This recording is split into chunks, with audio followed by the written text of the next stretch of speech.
Bonjour et bienvenue à Pack de Potes. Alors moi c'est TK, Terry Coughlin, je suis l'américain de ce petit groupe d'amis réunis par le rugby.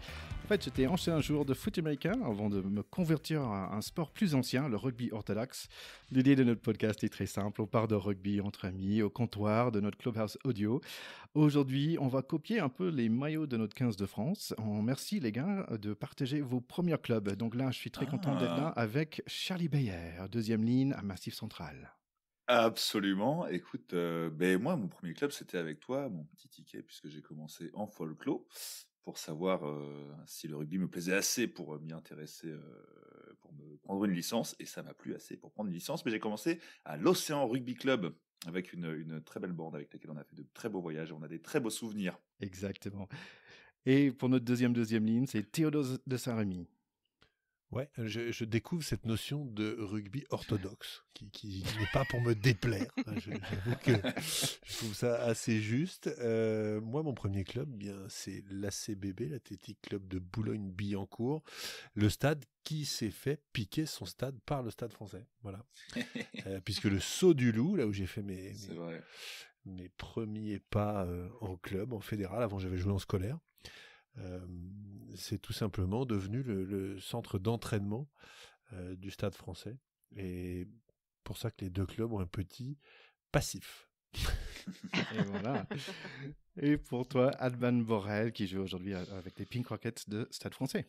Eh bien oui, Alban, joueuse au Pink Rockets du Stade Français quand le Covid ne nous empêche pas de nous entraîner et de faire nos matchs. Et moi, mon premier club, alors officiellement club, on va dire affilié à la Fédé, c'était le RCP 15. Que j'ai découvert club historique. 2000... Tout à fait, club historique que j'ai découvert en 2015, je crois, 2016. Et puis, sinon, j'avais commencé avant mes armes en école de commerce à l'ESSEC. Voilà. Eh bien, parfait. Et Alban, on a un peu de bonnes nouvelles aussi. Et oui, pour commencer cet épisode, on voulait vous partager un super commentaire qu'on a reçu sur Apple Podcast par un certain Dylan Deberge qui nous a laissé un super mot qu'on voulait vous partager, qui nous dit qu'il a découvert le pack de potes il y a quasiment un an et quel régal. Le contenu est riche et vraiment convivial. Un bonheur de le retrouver chaque semaine. Eh bien, cher Dylan, nous avons le plaisir de nous aussi te retrouver chaque semaine et on espère que vous êtes de plus en plus nombreux à nous écouter, à nous suivre et continuer du coup de partager votre bonne humeur, de nous partager votre bonne humeur, mais aussi de la partager à votre entourage. Merci Dylan. Dylan, on te kiffe. Déjà, je trouve que c'est un bon nom de groupe de musique, de Dylan Deberge Band, c'est pas mal. Et en fait, j'ai pensé qu'il connaît le pack de potes depuis un an, et donc, en fait, il connaît le pack de potes avec Miss Alban Borel, parce que ça fait environ un an que tu es avec nous, Alban. Allez, happy birthday for Alban. Bien sûr. Happy birthday. Yes, merci. Mais j'ai même envie de dire que c'est grâce à moi qu'il est là aujourd'hui. Certainement, sans aucun doute. Et voilà le melon. C'est incroyable, hein. Tout de suite, c'est fou. Hein. Bon, une seconde de répit, de modestie. Allez, pour finir ce moment un peu à Alban, Alban, tu es le seul entre nous qui travaille dans le monde de sport aujourd'hui, et là, tu travailles sur un super projet en ce moment. Et oui, effectivement, donc pour continuer dans l'auto-promo et surtout dans la célébration des amateurs et de nos supporters qui permettent au rugby d'exister, à tous ces amoureux du rugby, je voulais vous parler de la campagne actuellement de Société Générale, qui est donc partenaire du rugby depuis plus de 30 ans, qui a lancé à l'occasion du tournoi Destination une campagne qui fait honneur à tous les amoureux du rugby, donc les supporters, les animateurs de séances de rugby du dimanche matin, ceux qui célèbrent la troisième mi-temps, mais aussi tous les coachs, les dirigeants de clubs amateurs, professionnels aussi, qui œuvrent pour que le rugby continue d'exister, au-delà des joueurs, bien sûr. Et voilà, donc c'est une campagne qui fait honneur à tous ces gens. Donc, si vous voulez vous aussi célébrer et mettre à l'honneur une personne qui a été importante pour vous dans votre parcours rugbystique, c'est le moment d'y aller. C'est bon aussi pour les éducs comme nous, Charlie. Exactement, les éducateurs. Oui.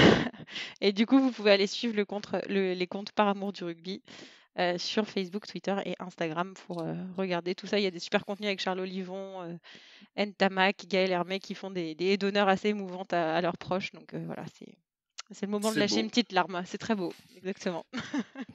Bon, on a fait la minute Alban, mais pourquoi pas les minutes américains quand même. Moi, j'aime bien mettre un petit touche de Major League Rugby.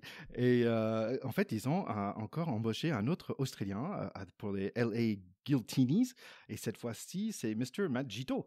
Je ne sais pas le montant de son contrat, mais je sais que la dernière fois, quand il jouait en Japon, c'était pour 1 million d'euros. Mais je pense que ça va être un peu moins cette fois-ci. Et toujours dans le monde de MLR, il y a un certain Grueb sur Twitter qui nous a attiré l'attention sur quelque chose qui pire que les moulets.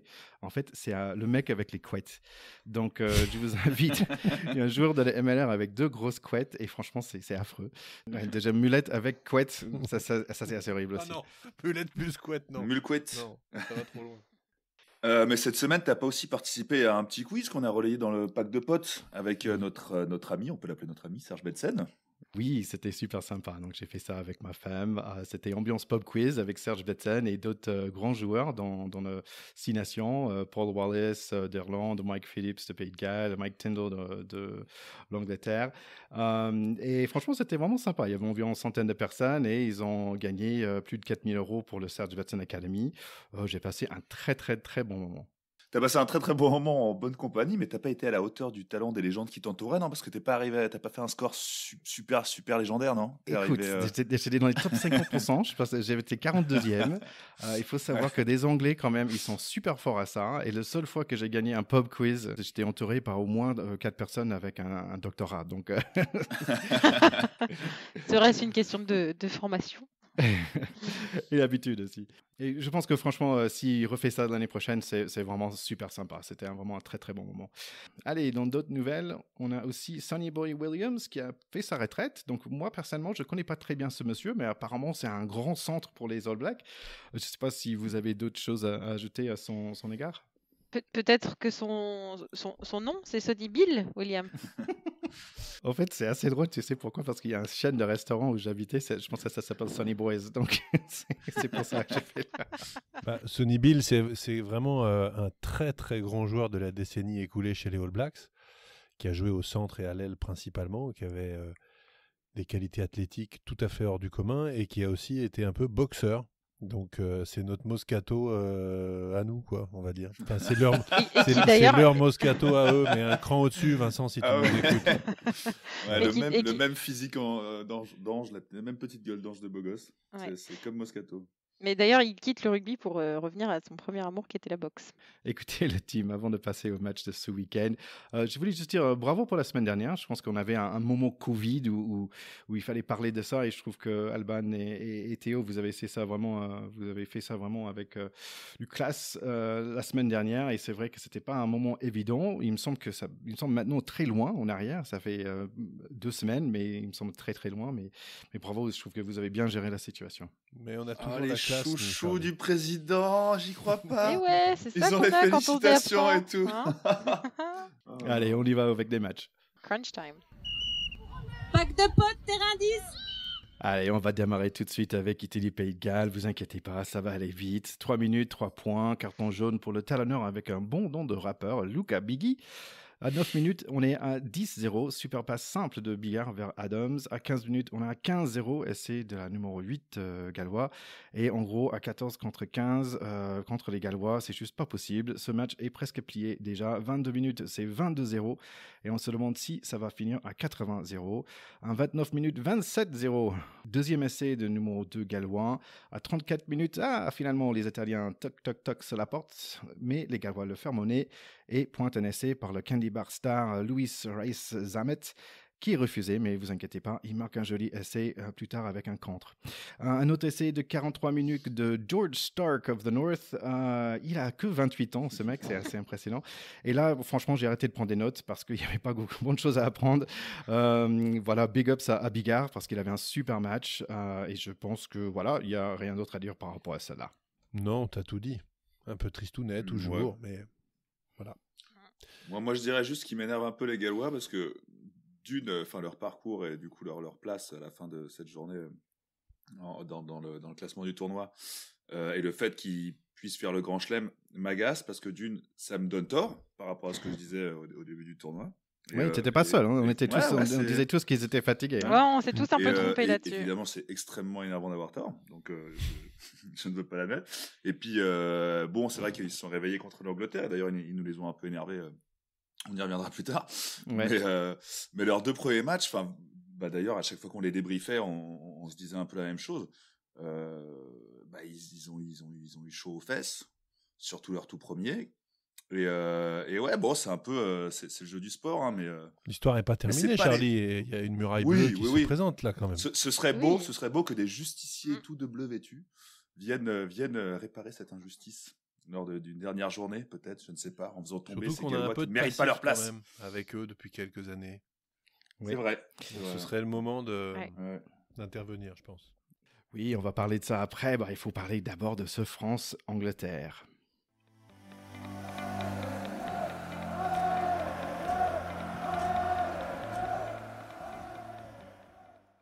On y va pour ce match France-Angleterre, ce fameux crunch. Ça fait 16 ans depuis la dernière victoire de la France à Twickenham.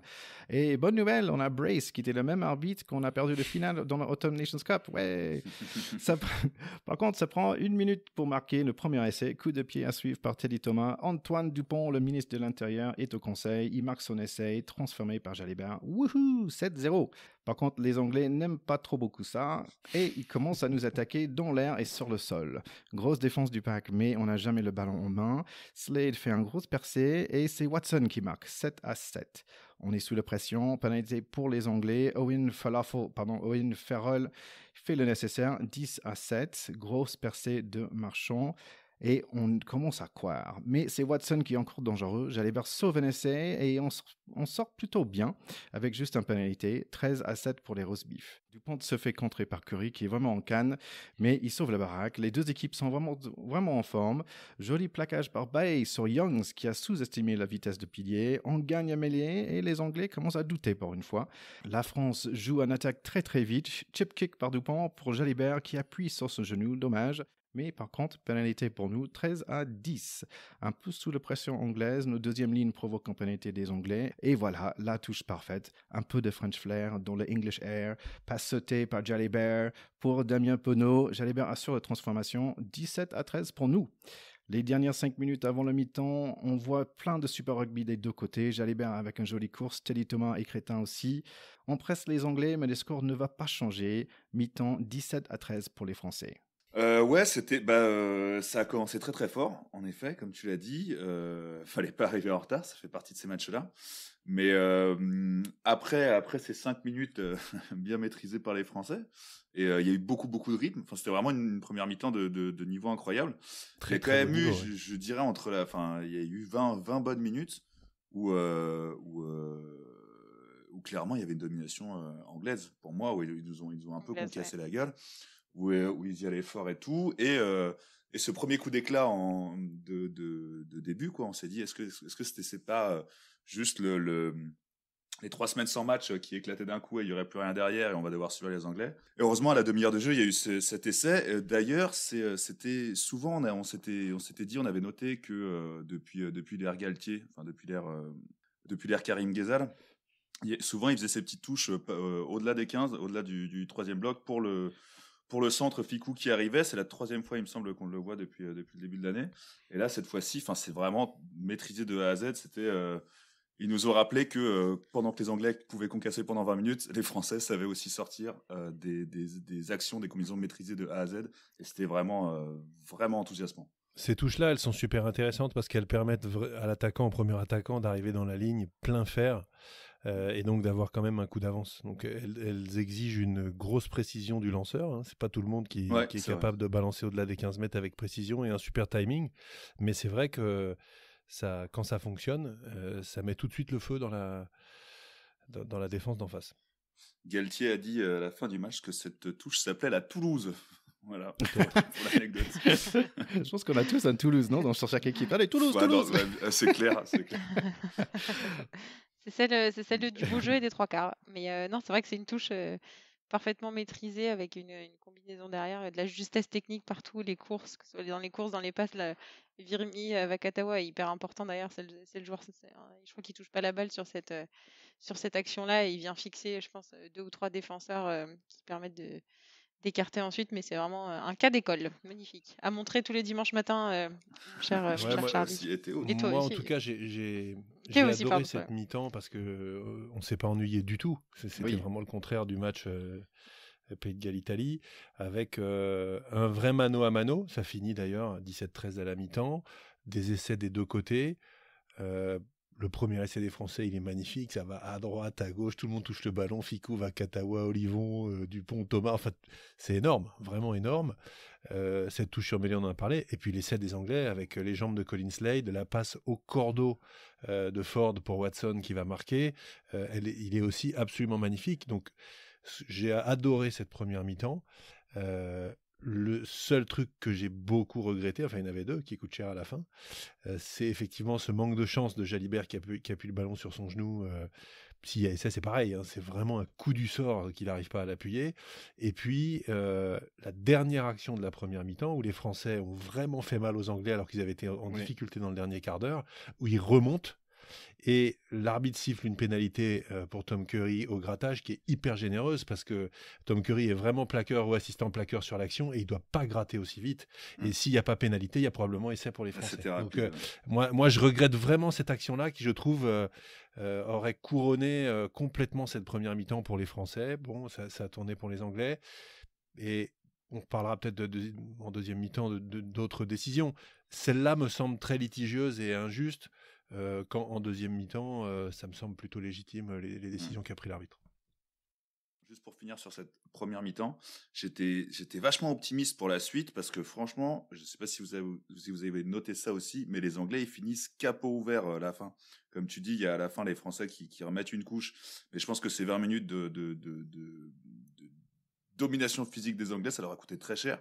Et vraiment, à la fin, ils sont capot ouverts, quoi. Je pensais vraiment que la deuxième mi-temps, ça allait plus se dérouler. Et juste pour mon petit chouchou qui Itoge qui a fait encore une fois un match de dingue. Voilà, je sais pas si t'as pas le droit d'en parler aujourd'hui. Souvent, T'as pas le droit d'en parler. J'ai été obligé, surtout en deuxième mi-temps, d'en parler, mais je sais pas si souvent on verra un mec secouer Awas comme on l'a vu se faire secouer. Voilà. Quel athlète. N'est-ce pas? C'est énorme, il est énorme. Franchement, il fait un match là. Autant il y a 15 jours, ou la semaine dernière, il avait été vraiment à la rupture en faisant beaucoup trop de fautes. Ouais. Donc là, je pense qu'il a beaucoup travaillé sur comment canaliser son enthousiasme et arriver à être à la rupture sans faire la faute de trop. Et il fait peu de fautes sur ce match et il n'a pas arrêté de contrer, d'être présent. Il a été énorme. C'est un match 10 sur 10. C'est vrai qu'il est 10 sur 10, c'est vrai qu'il est proche de la perfection, mais Dieu, dans sa volonté d'équilibre, l'a quand même fait anglais.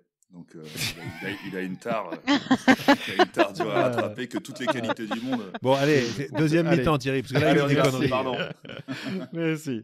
On est tout de suite sous pression, mais Vakatawa nous pique le ballon, c'est bien. Doulin avec un joli up and under, les Français sont un peu libres là, mais passe en avant par Olivon, dommage. Jolie course par Youngs, mais c'est le numéro 4 Toifinoa. Taofifenua. Grand homme. Mais c'est dur pour les Américains. Ouais, voilà, c'est incroyable. Allez, jolie course de Youngs, mais c'est notre numéro 4, Taofifenua, qui rentre. Ouais, on n'est pas loin. T'es pas mal. Il remplace avec classe, Mr. Leroux. Il nous prend le ballon pour nous, c'est bien. On attaque vite, pénalité pour nous, Jalibert assure. Donc c'est 20-13 pour nous, à 50 minutes. Mais les Anglais vont ajouter un pénalité 4 minutes plus tard, 20-16.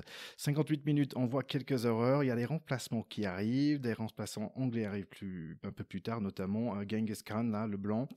On chope le ballon, super coup de pied de Ficou. Penaud mis les Anglais en sous-pression. Brice Dulin tente un drop ambitieux, on va dire, mais pourquoi pas. Les Anglais sont en bonne position de marquer. Ils sont sur notre 22 avec 10 minutes qui nous restent. Mais c'est Penaud qui fait un joli contre-rock. On respire et on dit bonjour au Kamisha, devenu poil court. Les Anglais revient à la charge de nos 22 encore. Touche et hop, le fameux Itoge marque un essai un peu douteux. Dans tous les cas, j'aime plus ce monsieur. Les Anglais, ils m'énervent. Et voilà, ils gagnent 23-20. Tu parlais de Romain Taofifenua, je pense que... Alors, Romain Taofifenua, mais je pense que sans l'élire homme du match, il a quand même fait une énorme partie et je pense enfin, que ce soit pour faire avancer les lignes d'attaque, mais aussi en défense, il était vraiment monstrueux. Je pense qu'il a bien gagné sa place et bien mérité son rôle de titulaire à la place de Bernard Leroux et honnêtement, ça a été une révélation un petit peu. C'est toujours un joueur qui reste assez discret dans l'ombre, on va dire, de ses compères deuxième ligne, mais je trouve qu'il a fait un match très abouti, Tu très vois, toi réussi. aussi, tu kiffes les deuxièmes lignes, Alban. Et je dois, Ah tu oui, viens, bah tu voilà, viens tu de y me viens couper ma gentiment, punchline. doucement, gentiment, mais tu y viens. Voici une ode à un deuxième ligne. On en manquait dans l'émission, c'est bien. Exactement. Non, moi je dirais que cette deuxième mi-temps, elle est quand même globalement à l'avantage des Anglais. Je pense que la séquence décortiquée de l'essai d'Itoge sur le coup, on a l'impression la main en dessous, le machin, etc. Au final, il y a des photos qui sont sorties après, il y a bien essai, parce que quand il tombe, il n'y a pas de doute, il aplatit la pointe. Je trouve qu'on le voit un tout petit peu, même si on aurait aimé que l'arbitre restât sur sa décision de terrain. Mais je pense que l'arbitre vidéo, qui était une femme, Joyce quelque chose, Joy quelque chose, a pris la bonne décision, même si c'est très frustrant. Maintenant, quand on regarde cette action-là, on sort quand même d'un quart d'heure de forte domination des Anglais. On sait très bien que les Anglais, en fin de match, qui courent après le score ou qui soient devant, quand ils mettent la marche en avant comme ça, qu'ils enchaînent les temps de jeu et qu'on est sur le reculoir, en général, ça finit derrière la ligne quand même.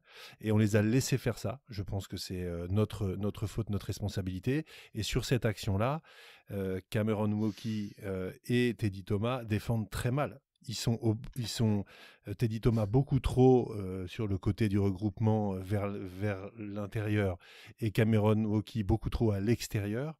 Il y a un espace qui est très large. Itoge, il y va beaucoup trop facilement dans cet espace-là. Et quand on voit maintenant ses défenses sur ces pick and go près des lignes, tu as 3 mecs collés à 1 cm les uns des autres sur les espaces près du maul à chaque fois. Et là, il y a 1 mètre de vide. Donc, essai. Donc, il n'y a malheureusement pas grand-chose à dire là-dessus, à mon sens. Et je dirais, Cameron nous a tués, là, sur ce coup-là. Ouais, moi, sur cet essai, ce qui m'a un peu saoulé, c'est vrai que sur les réseaux, sur les machins, tout le monde parle de l'arbitrage. Il y a un moment quand le mec, il passe et que ta défense, elle est sur le recouloir et qu'il aplatit, si tu as une phalange d'un auriculaire qui est sous le ballon, on s'en fout un peu. Enfin, voilà, quoi, ils ont dominé. Sportivement, c'est très bien que cet essai ait été accordé, honnêtement. Voilà, c'est dur complètement. pour nous. Il y a essai, tu peux pas. Enfin, ça devient, je trouve que c'est super rabaissant d'en être à parler de combien il y a eu de morceaux de doigts sous un ballon. Enfin, voilà, quoi. Exactement. Tu t'es pris ton essai, calme-toi. Non, et je trouve, sur cette mi-temps, juste pour finir, Charlie, après je vous laisserai, mais il me semble que sur la mi-temps, le banc anglais qui rentre en deuxième mi-temps fait vraiment une grosse rentrée, et les Français donne pas tellement le change en rentrant. Camille Chat, il fait une rentrée assez discrète. Cameron Waukeez, c'est pareil. Et je comprends pas pourquoi on met Ntamak sur la feuille de match si c'est pour pas le faire rentrer dans le dernier quart d'heure. Ça sert à quoi? Ça, c'est un truc de coaching que je ne comprends pas.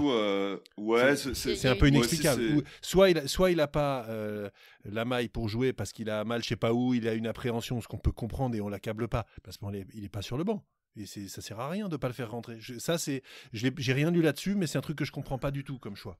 Si. Oh, il y a eu pas mal de débats quand même autour du coaching, notamment de Ntamak, mais je dirais que c'est pas lui qui a eu le plus d'interrogations parce que Jalibert fait un super match et je pense que l'équilibre du match était là, de la charnière. À la limite, on pouvait avoir des interrogations sur Dupont qui est un peu en deçà la dernière demi-heure, il y est pas trop. Habituelle. Ouais. Voilà. Et là, on peut se poser la question plus que plutôt de faire rentrer Serein à sa place, mais il y a toujours une question d'équilibre en fait dans ça. C'est-à-dire que Dupont, en plus, on sait qu'il est capable de rattraper une connerie la seconde après l'avoir faite. Donc, ce joueur est tellement exceptionnel qu'on peut aussi avoir le bénéfice du doute d'une surperformance après une mauvaise performance. Après, voilà, on le voit à l'image de son en avant sur la dernière action qui est malheureusement triste, un peu. il est très triste. Il a du mal avec les dernières minutes de crunch. C'est ça. Mais c'est sûr que le coaching là-dessus, pour moi, c'est le coaching les personnes qui sont rentrées, pour le coup, n'ont pas eu l'impact suffisant pour changer aussi le cours du match. A contrario, j'ai dit que Teddy Thomas avait été un tout petit peu impliqué sur l'essai d'Itoge. Pourtant, sur ce match-là, il a plutôt bien défendu à plusieurs reprises. Au début de deuxième mi-temps, des gros plaquages. Donc, je trouve qu'il a fait plutôt un bon match, hein, Teddy Thomas. Et sur cette action-là, elle fait un peu mal. Voilà. Et je trouve que, in fine, quand tu vois la pénalité fin de première mi-temps un peu généreuse pour les Anglais, plus l'essai sur le genou de Mathieu Jalibert, et puis cette petite... c'était pas notre jour, quoi. Parce que ces deux trucs-là, ils tournent en notre faveur. T'as 15 points d'avance à la mi-temps, quoi. Et c'est pas la même. Je pense que aussi, c'est vrai que cette équipe d'Anglais, c'était pas la même il y a quelques semaines aussi, parce que là, ils étaient quand même bien remontés, comme ça, je pense que quelqu'un a dit, merci les Gallois de le mettre dans cet état-là, parce que comme Curry, c'était un match de folie, en fait. Il était vraiment partout, et par rapport à nous, notre troisième ligne, normalement, c'est là où on brille le plus, mais lui, Curry, il était super impressionnant. Je trouvais que Youngs, de 9 aussi, il était super fort aussi, il avait plusieurs percées vraiment formidables. Il a un de ses moteurs, celui-là. Ouais. Et c'est marrant parce que Marchand, je trouve que c'est un joueur discret chez nous, mais dis donc, ce gars, il écrit dans le presse anglaise, il disait a buffalo quand il court avec le ballon. Il fait une sacrée percée. C'est cool. Ah oui, grave. Mais ouais, je trouvais Johnny May jouer avec tout ce qu'il pouvait. Watson, il est super bon, ce gars. C'est marrant parce que ça fait 50 caps, je pense, que pour lui. J'ai pas l'impression vraiment de connaître ce monsieur. Mais bon, il est super fort aussi. Bon, on trouvait les Anglais sont un très bon joueur de leur part, mais je pense pas que l'équipe de France avait été sur un mauvais jour non plus. C'était pas juste notre jour. Au final, on perd que de 3 points. C'est des matchs très serrés. Au niveau international, 3 points, ça tient à rien. Regardez, si Brice Dulin avait mis son drop de 72 000 mètres, on aurait fait match nul. Mais bon, initiative un peu improbable à mon sens. Hein. J'adore Brice Dulin, qui a fait un beau match d'ailleurs. Encore une fois, hyper classe. J'ai pas trop compris ce drop. Oui. Je crois pas que ce soit sa spécialité. En plus, j'ai trouvé ça un peu bizarre. Et bon, pour la dernière match, c'était le bataille entre les cousins. C'était l'Écosse contre l'Irlande. Ça démarre vite pour l'Irlande, donc c'est 3-0. Et je me souviens que Lowe, il est très bon. Les Irish tentent quelques coups de pied à suivre. Le deuxième fonctionne très bien. Essai d'opportunité, 8-0. Réaction immédiate des Scottish, 8-3. Pénalité tapée par Finn Russell, qui joue souvent avec le sourire, je trouve. Assez égal, mais les Irish semblent être plus exacts. Mais les touches gagnées, les Verts sont frais et costauds devant. Ted Furlong sort des appuis avec 2 crochets intérieurs assez impressionnants. Coup de folie à 27 minutes. Le numéro 15, Hogg, récupère un ballon, il tape avec son pied et après il tape avec son visage. Finn Russell aplati. Deuxième essai un peu bizarre dans ce match. 10-8 pour l'Écosse. J'ai l'impression que c'est un match de troisième ligne parce que sur les deux équipes, ils sont très impressionnants.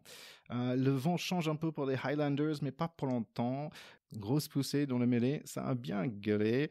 Pénalité tapée par Sexton, 11-10 pour les Verts. Ça plaque de partout, même l'arbitre français se fait plaquer. Pas de chance pour les autres Bleus. Chaque fois qu'ils ont un peu de chance, les Irish le piquent le ballon. 14-10 pour le mi-temps. Attaque des Écossais qui est étoffée par les Irish. Donc logique, c'est les Irish qui marquent le prochain essai. 21-10. À 55 minutes, il y a les remplacements. On voit Hugh Jones de l'Écosse marquer un joli essai. 24-17. On n'a qu'un essai d'écart. Ça prend 4 minutes pour faire les 5 mètres qu'il faut. Et Hamish Watson marque un essai. On est 24-24. Donc ça promet d'être un fin de match peut-être intéressant, mais non. Réponse directe de Mr. Sexton. Pénalité qui passe 27-24 et ça finit un peu comme ça. Ouais, c'est un match sympa parce qu'il y a une vraie dramatique sur les 20 dernières minutes, alors qu'on pensait que les Irlandais avaient vraiment fait le plus dur. Ils menaient, comme tu l'as dit, 21-10. Honnêtement, ça roupillait un peu. Ils étaient un peu les mains du guidon. Ils dominaient pas mal. Les Écossais n'étaient pas vraiment dans leur match. Russell, notamment, était pas trop là. Et puis, effectivement, cet essai, d'ailleurs magnifique, de la 57e, qui est de la 59e des Écossais, vraiment super bien joué, avec beaucoup de vitesse vers les extérieurs face à une défense qui était extrêmement compacte au centre du terrain. Relance complètement le match. Les Écossais se sont remis à y croire. Qui reviennent à 24 partout à 3 minutes de la fin était vraiment génial et complètement inattendu à un quart d'heure de la fin. Donc c'est ça aussi qu'on aime dans le rugby. Moi j'ai adoré que ce soit Hamish Watson, notre petit chouchou, qui marque l'essai de l'égalisation, parce que c'est vraiment le Tenius, le troisième ligne qui ressemble à rien, mais qui est au milieu du regroupement, qui arrive à s'arracher, qui pousse son bras, il essaie quand même, et tu te dis, c'est génial.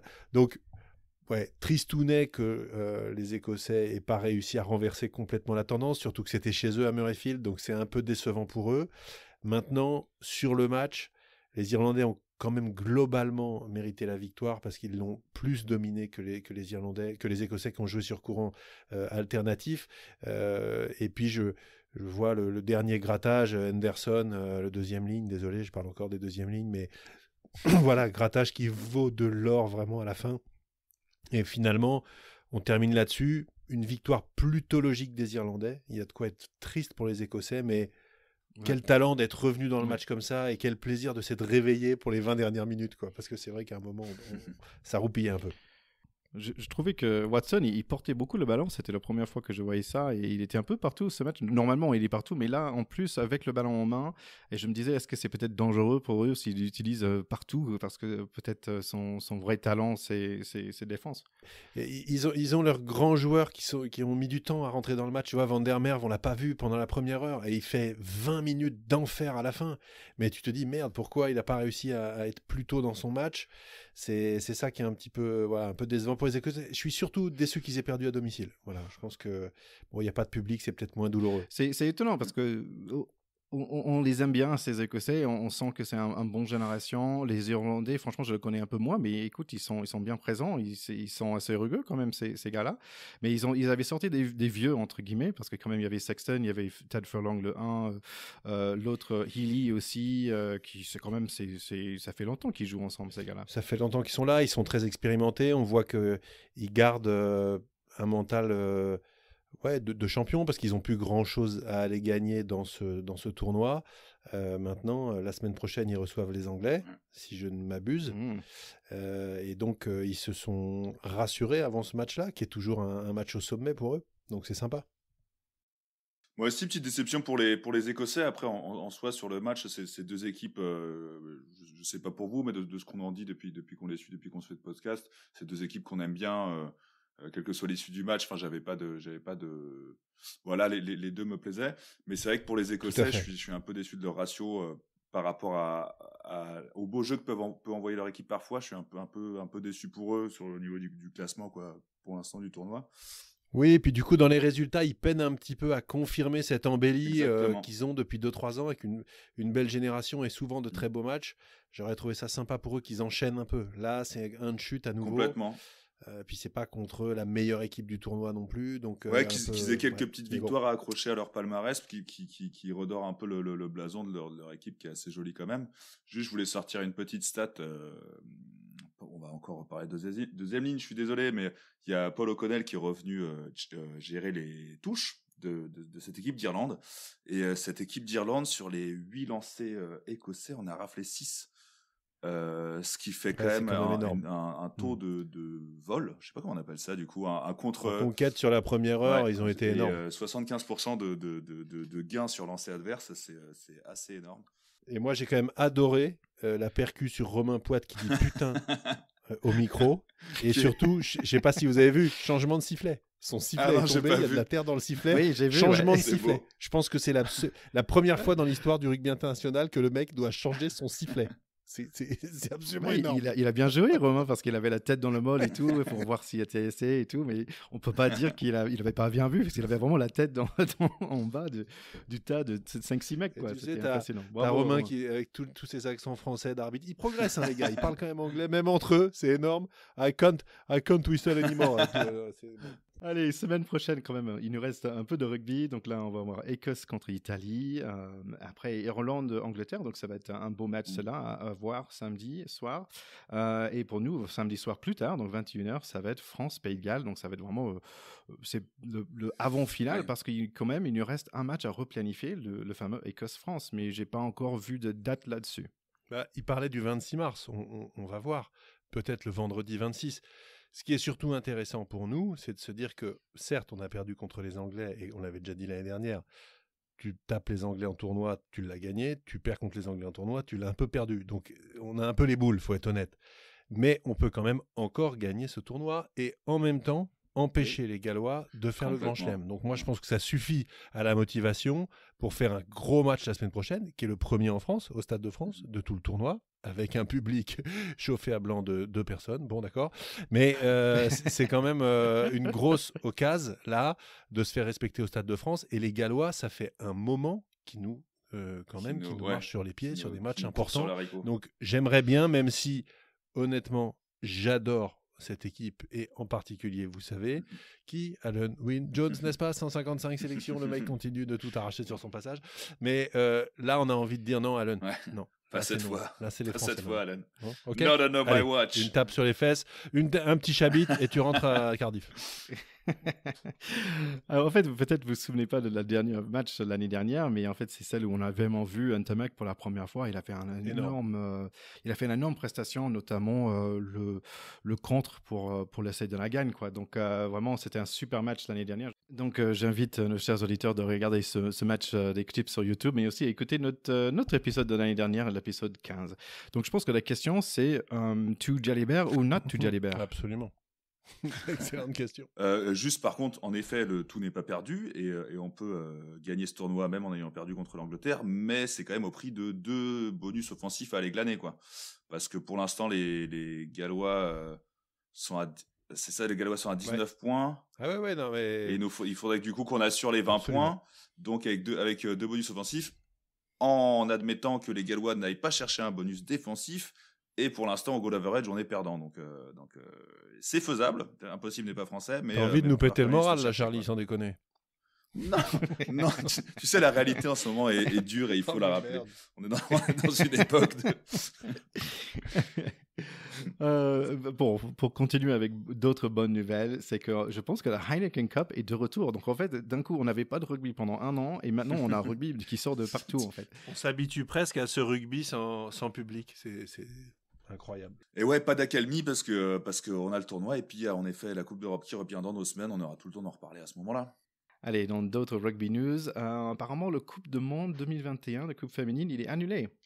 Et oui, effectivement, malheureusement, la Coupe du Monde qui devait avoir lieu en Nouvelle-Zélande a été reportée à 2022 en attente de nouvelles dates. Donc, ce qui est assez triste parce que c'était vraiment une échéance que les Bleus préparaient depuis de longues dates. Elles ont déjà le tournoi à destination qui a été reporté toujours pour cette même raison. Donc, malheureusement, elles subissent aussi un petit peu plus que les hommes tout ce contexte sanitaire. Mais bon, on se réjouit au moins de voir du rugby féminin à partir du week-end du 3-4 avril, qui est le week-end de Pâques d'ailleurs, pour avoir quasi un flux continu entre le tournoi à destination masculin et le féminin. Donc début des matchs le 3-4 avril et jusqu'au 24 avril avec un peu un nouveau format que vous découvrirez. C'est un tournoi un peu plus rétréci, un petit peu inspiré de l'Autumn Nations Cup pour permettre aux féminines de jouer ce tournoi. Bah, chouette, et peut-être la semaine prochaine on peut prendre un peu plus de temps pour se remettre un peu dans la bain à ce niveau-là. Yes. Par contre, de bonnes nouvelles, si j'ai bien compris, les JO, ils vont avoir lieu. Oui, a priori, Tokyo 2020 est confirmé, en tout cas pour les athlètes. Les supporters ne pourront pas s'y rendre, en tout cas les supporters étrangers. Mais voilà, on pourra regarder beaucoup de sport à la télé cet été. Et ça, c'est plutôt Et kiffant. Les canapés vont On chauffer. pourra voir Semira Radra et ses cannes de feu dans l'équipe du 7 fidjien tenant du titre olympique, Yes. je vous le rappelle. En espérant dans un pub. Et les gars, est-ce que je peux prendre un autre petit moment américain? Évidemment. Ah, ben, Tu es chez toi, Tu Thierry. vas commencer à dépasser le quota, attention. Parce que... Écoute, je voulais vous tenir au courant quand même. Il y a un truc aux États-Unis qui se passe en ce moment et ça s'appelle The March Madness. Est-ce que vous connaissez ce que c'est? Pas du tout.